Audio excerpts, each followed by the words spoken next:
오늘은 여러분과 함께 구원이란 무엇인가 라고 하는 제목으로 함께 말씀을 나누려고 합니다. 말씀을 통하여서 성령님께서 각자에게 들려주시는 그 세미한 음성을 듣는 시간이 되기를 바랍니다.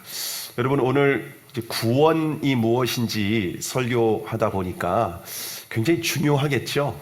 네.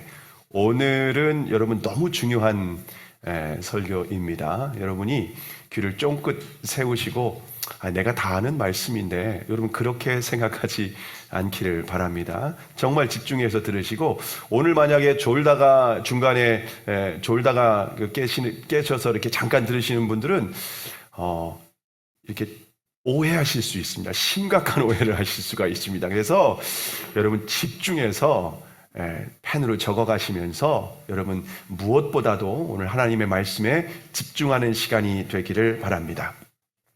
여러분은 왜 교회를 다니십니까? 마음의 평안을 얻기 위해서 다니십니까? 우리가 교회를 다니는 목적은 예수님을 믿기 위해서 다니는 겁니다. 친구들하고 사람들 만나서 교제하기 위해서 다니는 것도 아닙니다. 그러면 왜 우리가 예수님을 믿어야 할까요? 우리가 예수님을 믿는 이유는 구원받기 위함인 줄을 믿으시기를 바랍니다. 자, 그러면 여러분에게 질문하겠습니다. 여러분은 예수님을 믿고 구원을 받았습니까? 아멘을 안 하시는 분들도 있는 것 같은데, 여러분이 구원받았는지 확인하기 위해서 제가 두 가지 질문을 드리겠습니다. 여러분이 스스로 한번 질문해 보시기를, 점검해 보시기를 바랍니다. 첫 번째 질문입니다. 당신은 지금 당장 죽는다면 즉시 천국에 갈 것을 확신하십니까? 네. 여기에서 머뭇거림이 있다. 그러면은요, 여러분, 뭔가 찝찝함이 있다. 그러면은 자신의 구원을 점검해 봐야 됩니다. 그런 분들은 오늘 말씀을 더 집중해서 들어야겠죠. 네. 첫 번째 질문에서 네라고 대답하신 분들에게 두 번째 질문을 드리겠습니다. 당신이 천국 문에 이르렀을 때 하나님이 당신에게 내가 왜 너를 천국에 들어보내야 하는지 그 근거를 말하라 하신다면 무엇이라고 대답을 하시겠습니까? 뭐라고 대답하시겠습니까? 십자가의 은혜로. 오늘 그래서 잘 들어야 돼요, 여러분. 이 대답을 하려면 여러분이 오늘 잘 들어야 돼요. 이것은 전도 폭발에서 복음을 전하기 전에 두 가지 진단 질문을 던지는 질문입니다. 만약 이 두 가지 질문에 정확하게 대답을 하지 못하면은 아직 구원받지 못한 사람이라고 간주하고, 그리고 이제 예수님을 영접할 수 있도록 복음을 전하게 됩니다. 여러분이가 교회를 다닌다고 무조건 구원받는 것은 아닙니다. 모태신앙으로 태어나서 교회에서 직분까지 받았다고 해서 우리가 구원받는 것도 아닙니다. 구원은 우리의 선행이나 노력의 근거에서 얻을 수 있는 것도 아닙니다. 구원의 문제는 우리 기독교에서 가장 중요한 문제 아니겠습니까? 만약 여러분이 아직 구원을 받지 못했다면 정말 심각한 문제입니다. 왜냐하면 아직 구원받지 못한 사람은 자신의 죄로 인하여서 영원한 하나님의 심판을 받을 수밖에 없기 때문입니다. 하나님의 심판에서 우리가 죄인이라고 하는 정죄를 받게 되면은 우리가 영원히 나올 수 없는 지옥에 들어가게 되는 겁니다. 지옥은 불과 유황이 타는 곳인데 그곳에서 마귀와 함께 영원토록 고통을 받을 수밖에 없습니다. 그래서 구원의 문제는 절대로 나중으로 미루어서도 안 됩니다. 왜냐하면 오늘 하나님께서 우리를 부르신다면 더 이상 구원받을 수 있는 기회가 없기 때문입니다. 그래서 교회에서는 구원의 문제를 정말 중요하고 절박하게 다루어야만 합니다. 그래서 목사님 또 구원 문제를 또 설교하나? 여러분 그렇게 생각해서는 안 됩니다. 아직 여러분이 구원받지 못했을 수도 있다는 겁니다. 조지 휘필드가 가는 곳곳마다 당신은 거듭나셨습니까? 라고 하는 이 설교를 했습니다. 근데 조지 휘필드를 따라다니는 비서가 항상 가면은 목사님이 맨날 당신은 거듭나셨습니까? 당신은 구원받으셨습니까? 라는 설교를 하니까 하루는 뭐라고 물어봤어요. 목사님, 이제 그 거듭남, 구원에 대한 설교는 그만하셔도 되지 않겠습니까? 그럴 때 조지 위필드가 뭐라고 말씀하셨는지 아십니까? 아직 네가 구원받지 못했기 때문에 내가 이 설교를 하고 있는 거다. 자신은 구원받은 줄 착각하고 있었던 거죠. 저와 여러분도 구원받은 줄 착각하고 있다면 안 된다는 거죠. 그건 가장 위험한 겁니다. 구원이란 무엇일까요? 여러분, 구원을 이해하려면 하나님께서 우리를 처음 창조하셨을 때의 이 세상을 알아야 됩니다. 하나님이 처음 세상을 창조하셨을 때 하나님과 우리는 어떤 관계였을까요? 하나님께서 우리를 만드실 때 하나님의 형상대로 창조하셨다고 말씀하고 있습니다. 그래서 하나님의 형상대로 지음을 받은 아담과 하와는 에덴 동산에서 하나님과 교제하면서 살았습니다. 아담아, 내가 어디 있느냐? 네, 하나님, 저 여기 있어요. 라고 하면서 하나님과 교제하고 하나님과 사랑의 관계를 누리며 살았습니다. 자, 그런데 사단이 뱀의 모습으로 아담과 하와에게 찾아와서 선악과를 먹도록 유혹했습니다. 어떻게 유혹했습니까? 창세기 3장 4절과 5절에 보시면은 뱀이 여자에게 이르시되 너희가 결코 죽지 아니하리라. 너희가 그것을 먹는 날에는 너희 눈이 밝아져 하나님과 같이 되어 선악을 알 줄을 하나님이 아심이니라. 뱀이 아담과 하와에게 거짓말한 거예요. 선악과 먹는다고 죽는 거 아니야. 그 거짓말이야. 하나님이 선악과 먹으면 죽는다고 했거든요. 뱀은 선악과 먹어도 결코 죽지 않을 거야. 그리고 네가 이거 먹으면 하나님과 같이 될 수 있어. 여러분, 아담과 하와가 그 말을 듣고 어떻게 했는지 아십니까? 하나님과 같이 되고 싶은 거예요. 더 이상 하나님이 정해놓으신 선과 악을 따르고 싶지 않은 거예요. 이제는 내가 하나님이 되어서 내가 선과 악의 기준이 되고 싶은 거예요. 그래서 선악과를 먹었습니다. 그런데 여러분, 아담과 하와가 선악과를 먹은 것은 단순히 하나님이 명령하신 것, 불순종하고 하나님이 명령한 이 법을 어긴 게 아니에요. 아담과 하와가 선악과를 먹은 것은 하나님의 통치에 구태타를 일으킨 거예요.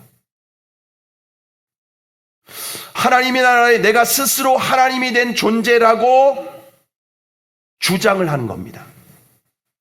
여러분, 하나님은요, 자신이 하나님이라고 하는 존재와 함께 살 수 없습니다. 함께 동거할 수 없습니다. 하나님의 나라는 오직 하나님만을 왕으로, 오직 하나님만을 주인으로 섬기는 사람만 하나님의 백성이 될 수 있습니다. 아담과 하와는 선악과를 먹고 내가 하나님이다, 이제는 내가 선악의 기준이 된다 라고 했기 때문에 더 이상 에덴 동산 하나님 나라에서 함께 동거할 수 없고 쫓겨나게 됩니다. 에덴 동산에서 쫓겨난 아담과 하와는 이제 자기 자신이 선악의 기준이 되었습니다. 선과 악은 이제 내가 판단하는 거예요. 내가 좋으면 선한 거, 내가 싫으면 악한 겁니다. 내가 생각할 때 이게 옳아, 그러면 그게 선한 거예요. 내가 생각할 때 이게 잘못됐어, 그러면 그걸 악한 것으로 간주하게 되는 겁니다. 그런데 아담과 하와뿐만 아니라 아담의 후손으로 태어난 모든 사람들이 자기 자신이 선악의 기준이 되었습니다. 자, 그래서 에덴 동산에서 쫓겨난 후에 아담과 하와가 낳은 자녀가 누구죠? 가인과 아벨이죠. 가인과 아벨이 농사를 짓고 또 가축을 먹이고 해서 각자 소산물로 하나님께 예배를 드렸습니다. 가인은 땅의 소산물로 예배를 드렸고 아벨은 양의 첫 새끼와 그 기름을 하나님께 예배로 드렸습니다. 자, 그런데 하나님이 가인의 예배는 받지 않으시고 아벨의 예배만 받으셨죠. 거기에서 우리는 왜 가인의 예배를 받지 않으시고 아벨의 예배만 받으셨을까? 아벨의 예배는 피의 제사였기 때문일까? 그렇지 않습니다. 거기에서 보면은요, 가인과 그 제물은 받지 않으시고 아벨과 그 제물은 받으셨더라라고 말하고 있습니다. 다시 말하면 가인이 하나님 앞에 합당하지 않기 때문에 그 제물을 받지 않은 거예요. 원래 제사 중에 소제가 있어요. 곡물로 드리는 제사도 하나님이 받으시는 제사예요. 피의 제사였기 때문에 아벨의 제사만 받으시고 가인의 제사는 안 받으신 것이 아닌 겁니다. 그러면은 하나님이 예배를 받지 않으면 가인이 어떻게 해야 돼요? 자신의 삶을 돌아봐야죠. 회개해야죠. 하나님이 내 예배를 받으셨지 않았다면 내 삶에 뭔가 죄가 있구나, 내가 하나님이 기뻐하시지 않는 죄가 있구나 라고 돌아봐야 됩니다. 그런데 가인이 어떻게 했습니까? 선악의 기준이 이제 자기가 되었죠. 예배를 받지 않아? 하나님도 잘못됐어. 그래서 하나님 앞에 분노하고 안색이 변합니다. 왜 그래요? 이제 선악의 기준은 나야. 내가 최선을 다해서 예배 드렸으면 하나님도 이 예배 받아야지. 왜 안 받아? 그럼 하나님도 잘못된 거야. 선악의 기준이 자기 자신이 되었다는 겁니다. 그리고 아벨의 예배는 받았잖아요. 아벨, 하나님이 네 예배 받았어? 들로 잠깐 나올래? 그리고 돌로 쳐 죽입니다. 하나님이 되어서 자신이 이제 심판한 거죠. 선악과를 먹은 후에 인간은 스스로 하나님이 된 것이 아니라 오히려 마귀의 종이 되어버리고 말았습니다. 마귀가 되어버린 거예요, 완전. 그런데 마귀와 그의 종들은 하나님의 심판을 받고 영원한 지옥의 형벌을 받을 수밖에 없는 상황입니다. 그래서 인간이 하나님의 심판에서 구원을 받으려면 반드시 죄의 문제를 해결해야만 합니다. 그런데 하나님의 심판에서 자유로운 사람은 단 한 사람도 없는 거예요. 로마서 3장 23절에 보면 모든 사람이 죄를 범하였음에 하나님의 영광에 이르지 못하더니 라고 말씀하고 있습니다. 모든 사람이 자신의 죄로 인해서 결국 하나님의 심판을 받고 영원한 지옥의 형벌을 받을 수밖에 없는 운명이 되었습니다. 그래서 하나님께서 외아들 예수 그리스도를 이 세상에 보내주셨습니다. 예수 그리스도는 죄 없으신 분이십니다. 죄 없으신 예수 그리스도께서 죄 없는 분이라는 건 이 땅의 삶을 통해서 증명해 보여주셨습니다. 그런데 죄 없으신 예수 그리스도께서 우리의 모든 죄를 담당하시고 십자가에서 물과 피를 다 쏟으시고 죽으셨습니다. 그 죽음으로 우리를 죄로부터 속량하셨습니다. 여러분, 속량이라는 말을 잘 이해하실 필요가 있습니다. 이 속량이라고 하는 말은 값을 지불하고 샀다 이런 의미입니다. 값을 지불하고 샀다. 고대 노예시장에 가면은 노예들이 수갑에 채워진 채로 기다리고 있습니다. 그러면 누군가가 이 노예를 데려가려면 반드시 값을 지불해야 됩니다. 그때 이 지불하는 돈을 속량 비용이라고 합니다. 근데 아담의 후손으로 태어난 사람들은 이 죄로부터 자유케 되려면 반드시 속량 비용을 지불해야 됩니다. 속량 비용을 지불해야 됩니다. 그래서 예수 그리스도께서 우리를 죄와 사단의 노예로부터 속량하시기 위해서, 다시 말하면 자유케 하시기 위해서 십자가의 죽음으로 값을 대신 지불하셨습니다. 그래서 골로새서 1장 14절에 보시면 그 아들 안에서 우리가 속량 곧 죄사함을 얻었도다 라고 말씀을 하십니다. 우리는 예수 그리스도의 십자가를 믿음으로 속량 곧 죄사함을 얻었다 라고 성경은 우리에게 분명히 말씀을 하고 있습니다. 여러분, 이것이 여러분이 알고 있는 속죄의 복음 아닙니까? 그렇죠? 자, 그런데 여기에서 중요합니다. 우리가 이단으로 알고 있는 구원파의 핵심 교리가 이 죄사함, 속죄의 복음입니다. 그래서 구원파에서 성도들이 접근해서 뭐라고 질문합니까? 당신은 구원 받으셨습니까? 언제 구원 받았습니까? 몇 날, 며칠에 구원 받았습니까? 그럼 성도들이 혼란스러워요. 몇 날, 며칠에 구원 받았지? 언제지? 그러면서 이렇게 또 질문합니다. 아니, 우리가 태어난 생일을 당연히 당신이 알고 있지 않습니까? 그러면 거듭난 날, 다시 태어난 날은 당연히 알아야 되는 거 아닙니까? 이게 맞는 말이긴 한데. 그러면서 성도들이 혼란스러워합니다. 여기에서 여러분 우리가 예수님께서 하신 말씀을 잘 기억할 필요가 있습니다. 요한복음 3장 8절에 보시면 바람이 임의로 불매 내가 그 소리는 들어도 어디서 와서 어디로 가는지 알지 못하나니 성령으로 난 사람도 그러하니라. 무슨 말이냐면은 구원파에서 우리에게 몇 날, 며칠, 언제 구원받았는지 모릅니까? 그러면 당신 아직 구원받은 거 아닙니다 라고 하는데, 여러분 사도 바울과 같은 경우는 다메섹에서 예수님을 만나면서 구원을 받았죠. 정확하게 아는 사람도 있습니다. 그러나 디모데와 같이 어렸을 때부터 신앙생활 하거나 그랬던 사람들은 몇 날 며칠 언제라고 하는 정확한 날짜는 잘 모릅니다. 그래서 예수님이 뭐라고 말씀하지? 바람이 임으로 분다. 바람이 어디에서 불어서 어디로 가는지 아무도 모른다. 근데 성령으로 거듭난 사람도 그와 같다. 우리가 알지 못한다는 거예요. 언제 내가 거듭났고 언제 구원받았는지 정확하게 알지 못할 수 있다는 거예요. 그게 중요한 핵심이 아니라는 겁니다. 근데 구원파에서는 죄사함 받은 사람들은, 구원받은 사람이 이제 더 이상 죄와 상관이 없는 사람입니다. 그래서 더 이상 회개할 필요도 없습니다. 만약 당신이 죄책감이 든다면 아직 구원받지 못했다는 증거입니다. 그러면서 성도들을 미혹합니다.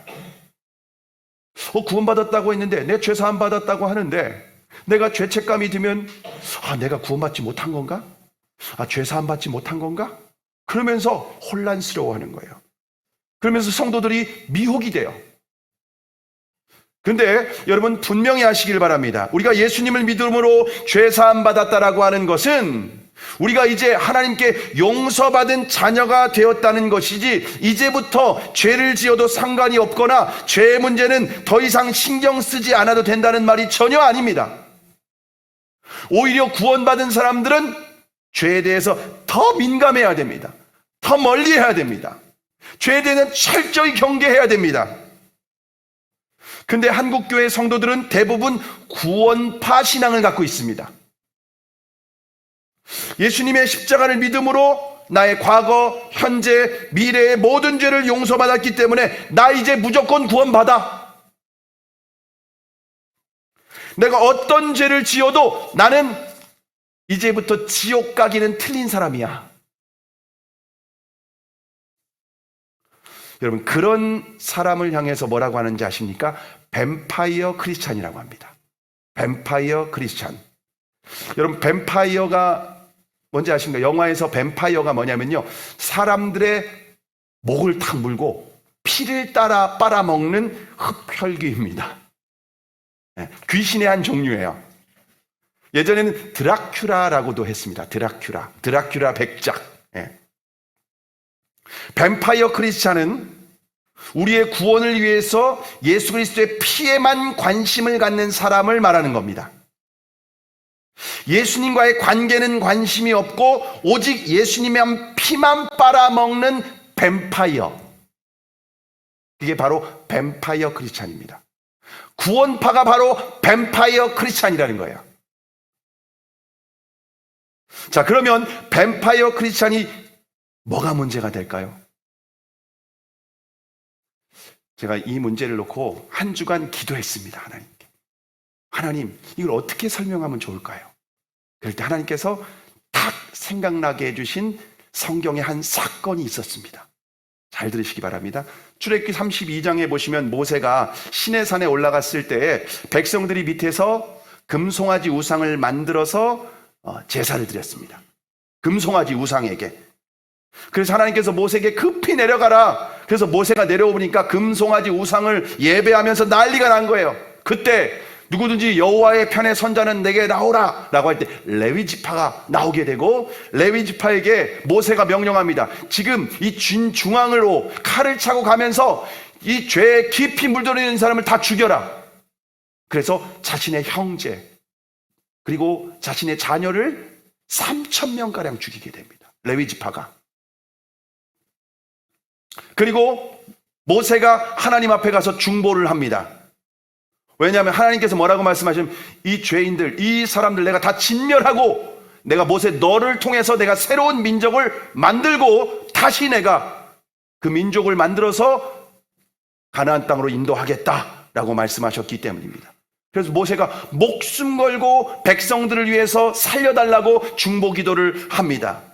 결국 하나님께서는 모세의 기도를 들으시고 진노를 거두십니다. 그래서 출애굽기 33장 1절에 보시면은 하나님께서 모세에게 이제 알았다, 이제 약속의 땅으로 그러면 올라가라. 그래서 하나님께서 내가 천사들을 보내서 가나안 족속들을 다 쫓아내고 너희를 이제 약속의 땅으로 인도해 주겠다. 단 나는 너희들과 동행하지는 않을 거야. 왜냐? 너희들은 목이 곧은 교만한 백성들이야. 하나님의 말씀 듣지도 않고 순종하지도 않고 내가 너희하고 동행하다가 너희를 다 진멸해버릴 것 같다. 이런 식으로 죄를 짓는데, 불순종하고 죄를 짓는데 내가 다 진멸해버릴 것 같다. 그럼 모세가 하나님 땡큐, 뭐 천국에 가면 가나안 땅 들어가면 그만이지 뭘 하나님 함께하지 않아도 돼요. 가나안 땅 들어가면 장땡입니다. 감사합니다. 얘들아 우리 가자. 그렇게 했습니까? 모세가 백성들과 함께 하나님 앞에 나아가서 회막에 나아가서 기도합니다. 만약 하나님께서 가나안 땅으로 함께 가시지 않으면 우리도 올라가지 않겠습니다. 모세의 기도를 들으시고 하나님께서 뭐라고 말씀하십니까? 출애굽기 33장 14절에 보시면 여호와께 이르시되 내가 친히 가리라. 내가 너를 쉬게 하리라. 내가 친히 가리라. 이렇게 말씀하십니다. 여러분, 모세는 가장 중요한 것이 무엇인지 알았습니다. 하나님이 없는 가나안 땅은 가나안 땅이 아니라는 겁니다. 하나님이 없는 적과 꿀이 흐르는 땅은 아무런 의미 없다는 겁니다. 하나님이 없는 천국은 천국이 아니에요. 근데 뱀파이어 크리스찬은 하나님이 없어도 천국만 가면 장땡이라고 생각하는 거예요. 사실 하나님께 관심이 없어요. 내가 지옥 안 가는 게 중요하지. 뱀파이어 크리스찬들이 생각하는 구원은 지옥이 안 가는 거예요. 내가 죄 문제를 해결하고 지옥 안 가고 천국 가는 것이 목적이에요. 그런데 여러분, 하나님을 왕으로 섬기지 않으면 인간은 또다시 죄를 짓고 또다시 죄의 종로로 타는 존재라는 거예요.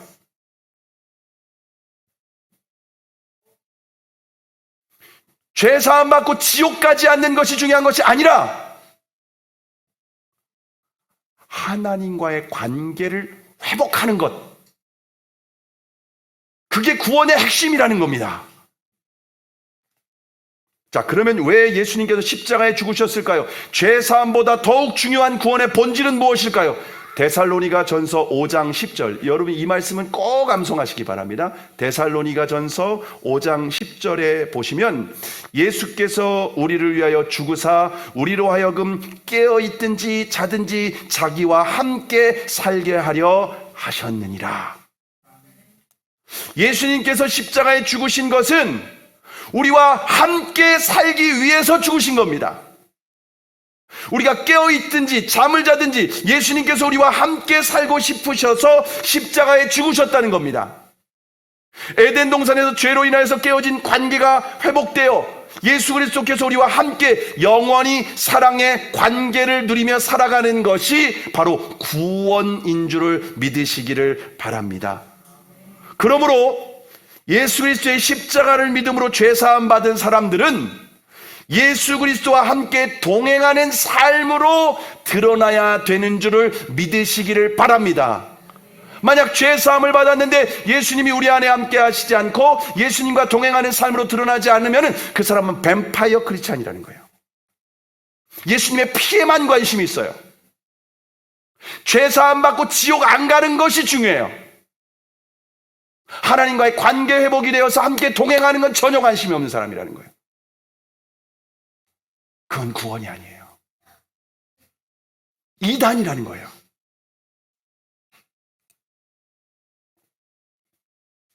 자, 그러면 예수님께서 어떻게 우리와 함께 하실 수 있을까요? 예수님은 십자가의 죽음으로 우리를 속량하신 후에 부활하셨습니다.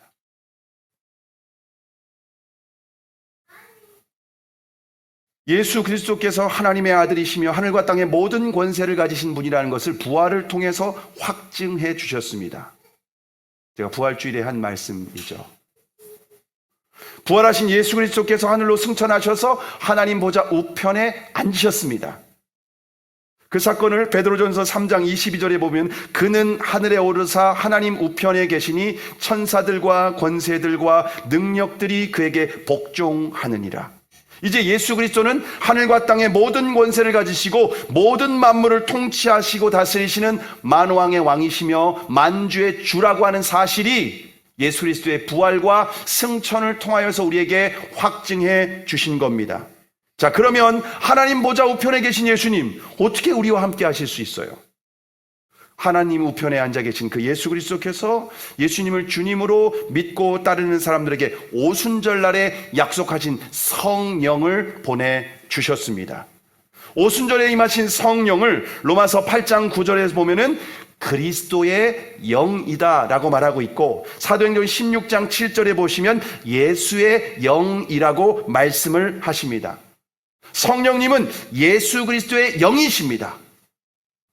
그러므로 예수 그리스도는 성령으로 우리 안에 임재하시고 우리와 함께 24시간 우리가 자든지 깨어있든지 이 땅을 살든지 죽어서 천국을 가든지 우리가 영원토록 함께 하실 수 있게 된 줄을 믿으시기를 바랍니다. 이것이 구원이에요. 우리는 구원의 전반전만 알고 있어서 십자가 죄사함만 알고 있었어요. 근데 십자가 죄사함의 궁극적인 목적이 뭐라고요? 부활하시고 승천하신 예수님이 오순절에 성령이 강림하시면서 우리 안에 거하시려고 십자가에 죽으셨다는 거예요. 근데 우리 죄사함만 붙들고 있다.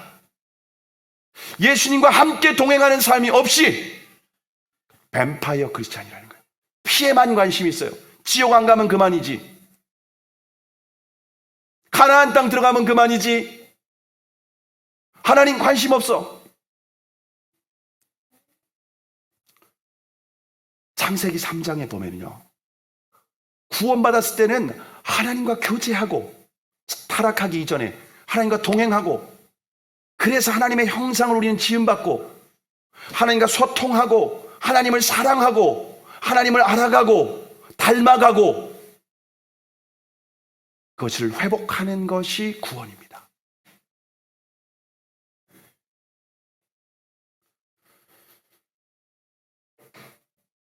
구원은 죄사함이 목적이 아니라 하나님과의 관계 회복인 줄을 믿으시기를 바랍니다.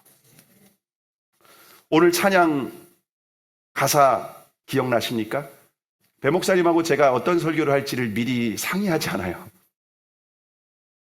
배 목사님이 먼저 성경 찬양 본문을 다 뽑아놔요.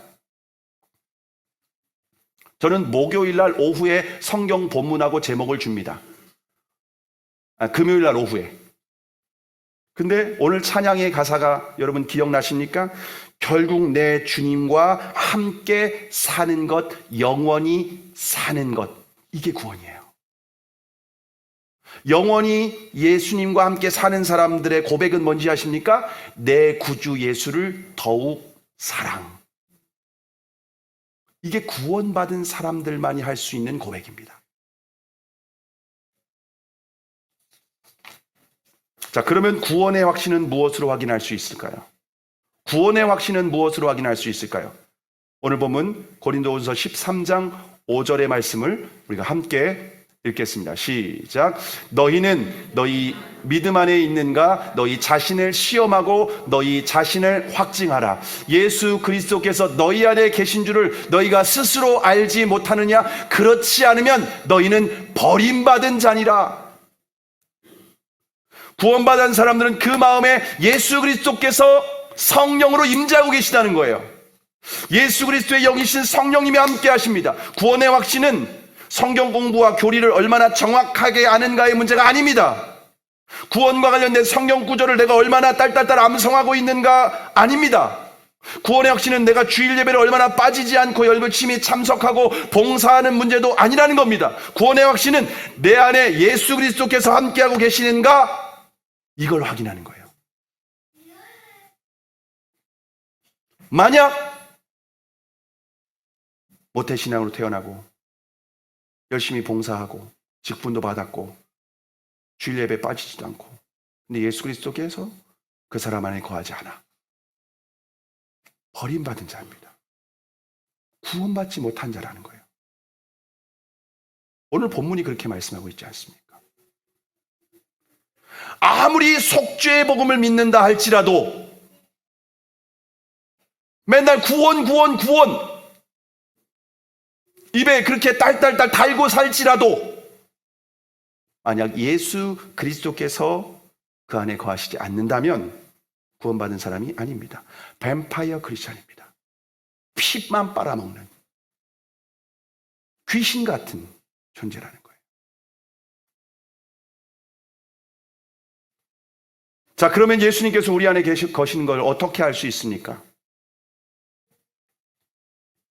고린도전서 12장 3절에 보면 그러므로 내가 너희에게 알리노니 하나님의 영으로 말하는 자는 누구든지 예수를 저주할 자라 하지 아니하고 또 성령으로 아니하거든 누구든지 예수를 주시라 할 수 없느니라. 내 안에 예수 그리스도께서 계신 사람들의 특징은 그 예수님을 주님으로 믿고 따라간다는 거예요. 근데 여기에서 단지 입술의 고백을 말하는 게 아니에요. 예수님 주님이라고 고백하는 것이 아니라는 거예요. 단지 마태복음 7장 21절에 보면 나더러 주여 주여 하는 자가 다 천국에 들어갈 것이 아니라고 말씀하셨습니다. 아버지의 뜻대로 행하는 자, 예수님을 주님으로 믿고 따라가는 사람이 바로 예수님이 그 안에 거하시는 사람이라는 거예요. 여러분이 예수님을 삶의 주인으로 믿고 있습니까? 진짜 예수님이 주인이시고 예수님이 나의 왕이시고 예수님이 나의 구원이시고 나의 삶의 생명과 같은 분이라고 믿고 있습니까? 그리고 그분을 따라가십니까? 그런 사람이 구원받은 사람이에요. 예수님이 그 안에 거하시는 사람이라는 거예요. 근데 대부분의 그리스도인들이 예수님이 내 안에 거하신다는 걸 몰라요. 제자훈련 교재에 나오는 내용인데요. 어떤 목사님 학생들에게 이렇게 말씀을 하셨다니까. 성도들이 천국에 가서 예수님을 만나면 어떻게 인사할 것 같습니까? 대부분 이렇게 인사할 것입니다. 말씀 많이 들었습니다.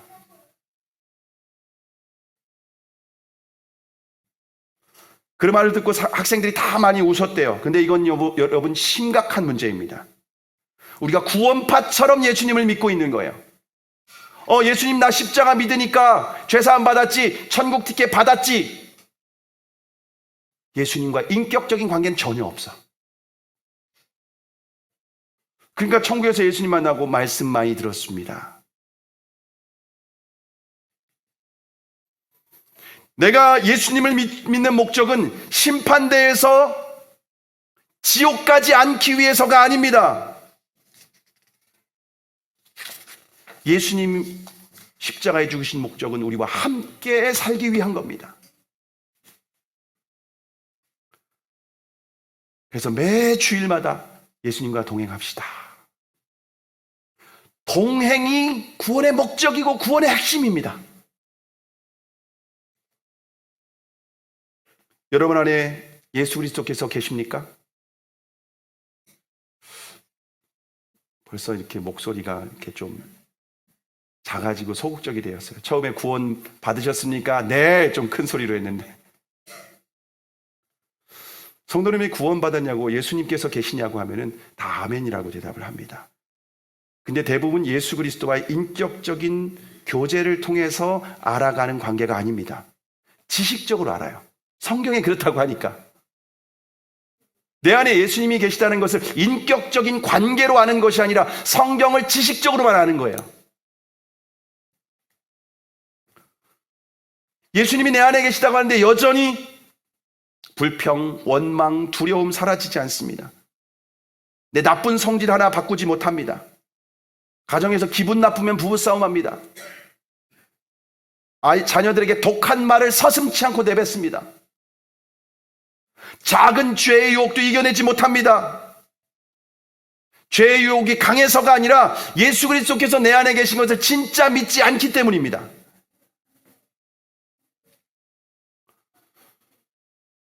여러분, 가정에 누군가가 놀러 왔다고 해보십시오. 조심하죠. 애가 잘못해도 화를 꾹 누르고 조용히 하고 이제 방에 들어가라. 예수님이 내 안에 계셔요. 그런데 우리는 함부로 말해요. 함부로 죄를 지어요. 두려움이 없어요.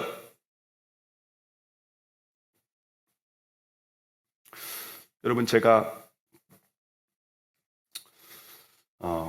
어떤 성도님이 저에게 갑자기 어떤 형제가 전화를 했는데 가정 안에 싸움이 일어났어요. 근데 전화를 스피커로 열어놓고 싸우고 있는 거예요. 대화를 안 해요. 싸우는 소리를 저한테 들려주는 거예요. 밤 10시에 그게 3번이 반복돼서 30분 동안 지속적으로. 그 말을 듣는데 제 마음 가운데 불쾌하더라고요. 너무 불편해요. 막말을 하면서 막 싸우는데 너무 불편해요. 근데 주님께서 저에게 깨닫게 하신 말씀은, 내가 너의 안에 있는데 네가 그렇게 하지 않았니? 주님이 제 안에 계신데 저는 제 아내와 부부싸움을 하고, 주님이 제 안에 계신데 제 아이에게 함부로 대하고, 제가 느낀 그 불쾌함을 주님이 제 안에서 느끼셨다는 거예요.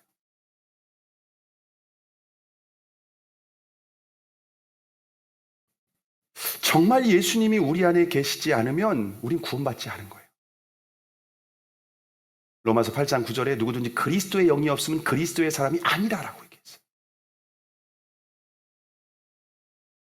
그런데 우리는 예수님 믿고 구원받는 것을 천국 티켓 없고, 십자가 죄사함, 나 지옥 안 가니까 예수님 다 해결했잖아. 관계는 전혀 생각하지 않고 살아가요. 그건 구원이 아닙니다.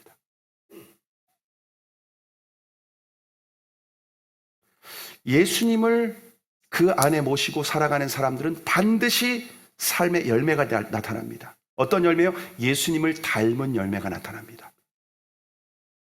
제가 아내와 결혼한 지 이제 17년이 되었습니다.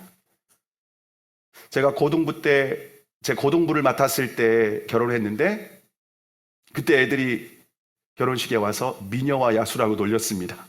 네. 근데 함께 17년을 살아가니까 닮아가더라고요. 물론 제 아내는 기분 나쁘게 생각할 수 있습니다. 여러분, 함께 교제하고 함께 살고 함께 대화를 나누고 함께 음식을 먹고 그러면요, 닮아갈 수밖에 없잖아요. 제 아내가 데이트할 때 가장 좋아했던 음식은 스파게티였습니다. 저는 그때까지 스파게티를 한 번도 안 먹어봤습니다. 촌놈이라서. 근데 아내가 좋아하니까 교제할 때마다 스파게티를 먹었습니다. 이제는 스파게티를 제일 좋아합니다. 어제 점심 때도 스파게티를 먹었습니다. 결혼하니까 아내가 제일 싫어하는 것도 알겠더라고요. 닭을 싫어합니다. 여러분, 저와 제 아내를 식사 대접하려면 닭백숙은 피해 주십시오. 어렸을 때 무슨 트라우마인지 모르겠는데 닭 그림도 못 보고 닭 사진도 못 보고 닭 실체는 더욱 보지 못합니다. 닭이 있는 곳은 어디도 못 갑니다. 그래서 저희 집에는 닭과 관련된 이미지, 어떤 것도 보지도 못하고 맛보지도 못합니다. 근데 제가 제일 좋아하는 음식이 닭고기였습니다. 전 유일하게 닭고기만 먹었어요. 돼지고기, 소고기는 못 먹었어요. 어렸을 때부터 해주면은요, 비계가 조금이라도 있으면 거부하고 막 오바이트가 나올 것 같고 닭고기만 먹었어요. 근데 결혼했는데 아내가 닭을 싫어하니 닭을 먹을 수 있겠습니까? 함께 17년을 살다 보니 이제는 저도 닭고기를 그렇게 좋아하지 않고 이제는 돼지고기와 소고기를 좋아하게 되었습니다. 취향이 바뀌더라고요. 아내가 좋아하는 것을 좋아하고 아내가 싫어하는 것을 저도 싫어하게 되었다는 겁니다. 우리가 주님과 함께 동행하고 교제하다 보면 주님이 싫어하는 걸 우리도 싫어하게 되고 주님이 좋아하는 걸 우리도 좋아하게 된다는 겁니다. 왜 우리가 죄를 멀리해야 됩니까? 죄는 주님과 우리와의 관계를 파괴하기 때문입니다. 주님과 우리와의 관계에서 죄는 닭과 같아요. 닭. 소름 끼치는 거야. 주님. 거룩하신 주님이 죄를 싫어하는 거예요. 그래서 우리를 죄를 멀리하는 거예요. 지옥 가지 않기 위해서가 아니라 주님과의 관계가 깨지니까. 예수 믿는 사람이 적당히 술도 마시고 적당히 음란물도 보면서 좀 즐기면서 살아야 되지 않겠습니까? 그럴 수 없는 이유가 예수님과의 관계가 문제가 생기니까요. 우리가 어떤 율법적인 형식과 절차를 잘 지키면 내가 하나님의 백성이고 구원받을 줄 아는데 관계라니까요. 관계로 점검을 해야 돼요, 여러분들이. 왜 우리가 다른 사람을 미워하면 안 됩니까? 예수님이 사람을, 하나님의 형상을 따라 지음받은 사람을 가장 존귀하게 여기니까. 우리가 아무리 원수 같은 사울이라 할지라도 주님이 사랑하는 대상이라는 거예요. 그럼 우리는 그 사람을 미워하면 안 된다는 거예요.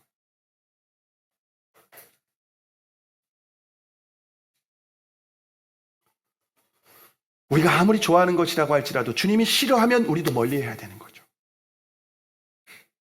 제가 맥주를 싫어할까요?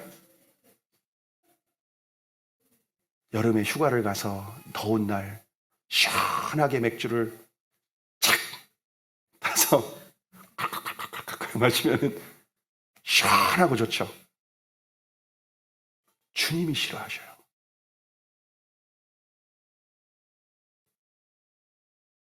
왜 우리가 예배를 사랑합니까? 함께 주님과 만나서 인격적인 교제를 하고 주님의 말씀을 듣고 우리가 주님께 사랑을 고백하는 시간이기 때문에. 여러분, 이거는 단순히 출석 체크하는 시간이 아니에요. 왜 우리가 말씀과 기도를 해야 합니까? 말씀을 통해 우리가 주님 더 알아가고 기도를 통해 주님 교제하고 더 사랑할 수 있기 때문에 그렇습니다. 왜 우리가 섬기고 봉사해야 됩니까? 예수님의 손과 발이 되어서 세상에 주님을 드러내고 영광을 돌려야 되기 때문입니다. 이처럼 우리가 주님과 친밀하게 교제하고 동행하면 예수님의 인격과 성품을 닮을 수밖에 없습니다. 그래서 마태복음 7장 20절과 21절에 주님이 이렇게 말씀하시죠. 이러므로 그들의 열매로 그들을 알리라. 나더러 주여 주여 하는 자마다 다 천국에 들어갈 것이 아니요 다만 하늘에 계신 내 아버지의 뜻대로 행하는 자라야 들어가리. 주님과 동행하는 사람. 협박하기 위한 말씀이 아니에요. 우리가 예수님을 우리의 왕으로 우리의 주인으로 섬긴다면 당연히 아버지의 뜻대로 살아가는 거죠. 왕이 오셨으니까. 내 종이 아니에요, 예수님은. 내 보디가드가 아니라니까요.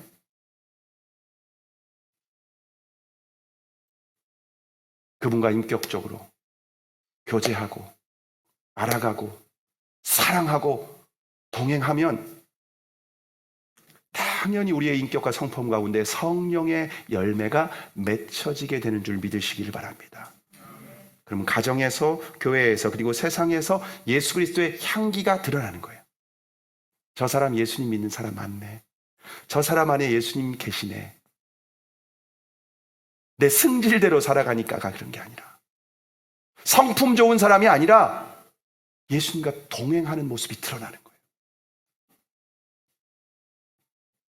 구원은 십자가에 죽으시고 부활하시고 오순절날에 우리 안에 오신 그 예수 그리스도와 함께 동행하고, 예수 그리스도를 사랑하고, 예수 그리스도와 함께 먹고 마시고 그분을 닮아가는 것, 그것이 성경에서 말하는 구원인 줄을 믿으시기를 바랍니다. 저와 여러분이 반쪽짜리 복음이 아니라 온전한 예수 그리스도의 복음을 믿음으로 구원받은 자로서 영원토록 주님과 동행하며 그분을 더 사랑하고 그분을 더 닮아가는 그리스도인이 되기를, 구원받은 하나님의 백성이 되기를 주님의 이름으로 축복합니다.